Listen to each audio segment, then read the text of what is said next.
think of an image of a tree. For most people, an image of a tree will be quite neutral. So if you just close your eyes for a minute and notice the tree, it could be an evergreen tree, it could be a palm tree, who knows what it'd be. Everybody will have a different image in their mind. But just notice the tree and then notice if there's any reaction to that in your body. Is there any sensation? It might be a positive association. You might find yourself relaxing because you're remembering being on holiday or something. And then if you were to look at that tree, you can see that it's just a picture. It's not really a tree. It's just a mental image that we have of a tree. We might have a word for it too. There's the sound of tree or evergreen or palm or whatever. But that's one of the ways that the mind works when it's a neutral.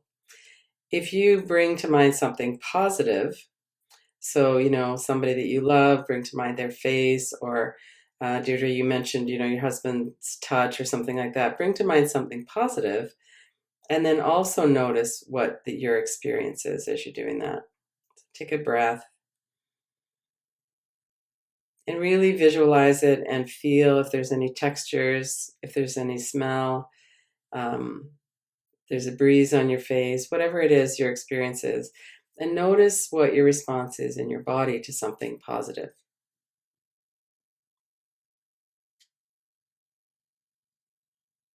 And sometimes we're not really able to hold on to the positive very long because the mind comes back in with other things. But we just can notice that. And then bring to mind something that's not traumatic, but that's irritating. Some kind of a negative association with something. So maybe it's when you're out on the road and someone cuts you off, or some kind of fairly low level, but notice a negative thought. So when we have that, we might have a little video clip, we might have a picture, an image of it. We might have some words coming into our mind about the other person, or maybe about ourselves. I shouldn't get judgmental about that, or whatever. And notice your experience in your body as you're paying attention to that.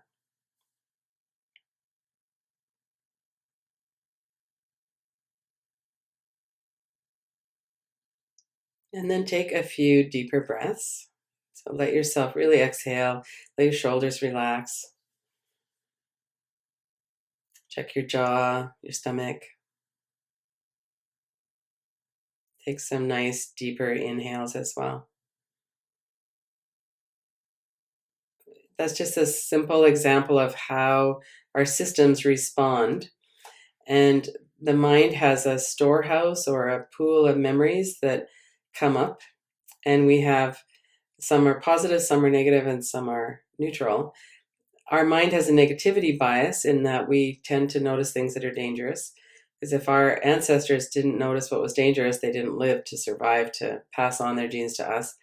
So our brains have a real negativity bias, and in particular for danger. And we're hardwired to notice danger, to notice something that might hurt us. And so we don't actually have to do anything in order to notice danger. That's automatically going to happen. If we're going to do something to break that pattern, though, then we need to do something different.